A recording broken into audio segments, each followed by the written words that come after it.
Hey everyone, how's it going? David Horowitz here, CEO and co-founder at Retrium. Today I want to talk to you about brainstorming. Every single retrospective that you ever do involves brainstorming in some way, shape, or form. And many of the techniques that I hope you're using in your retrospectives are based on how to facilitate better brainstorming sessions. There's yet another way to facilitate a good brainstorming session with your team, and today I want to talk about it. It's one of my favorites, and it's called the Walt Disney method. It's particularly useful if you're trying to come up with big ideas, big game-changing ideas, but you need to also make sure that they're grounded in reality at some level and that you have a plan of action to achieve them. So Walt Disney himself was said to have used this method back in the 20s and 30s when he came up with some of his best movies for the Disney company, and it involved a three-step sequential process. So the first step of this Walt Disney method is when you put on a hat, and you put on that hat that's called the dreamer hat. The dreamer hat is when you say anything is possible. And when I say you, this is the collective you. This is your entire team, meaning everybody who's sitting around the table for your retrospective should be a dreamer all at once.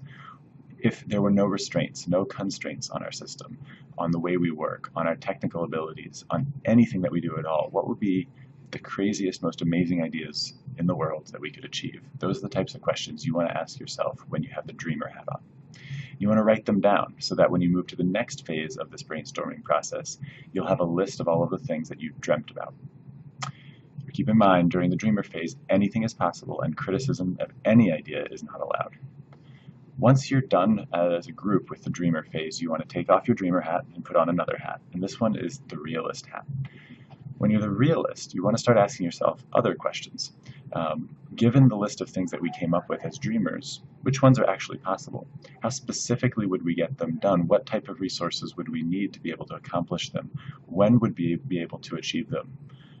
What is the right thing that we would do first if we were to carry out this dream?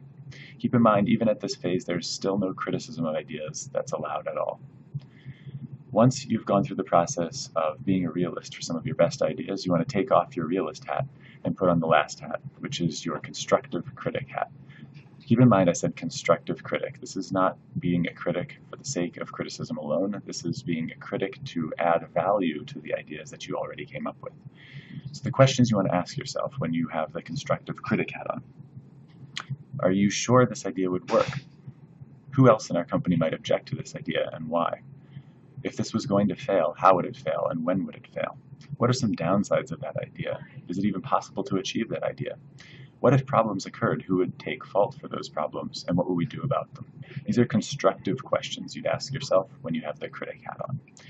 Keep in mind that it's important in this process that it's sequential.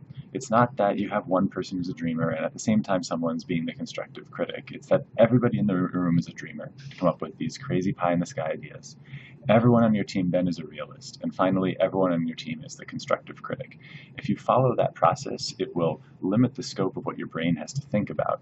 You don't have to try to be a critic and a realist and a dreamer all at once. Instead, you can just be a dreamer for the next 30 minutes. You can just be a realist for the next 30 minutes, and so on.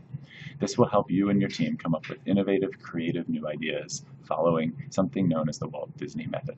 Give it a shot. Let me know how you think it goes. I'm very curious about your feedback. Again, I'm David Horowitz, CEO and co-founder here at Retrium. We make a tool to make your agile retrospective so much more effective, and I encourage you to check it out. Have a good one, everybody. Bye-bye.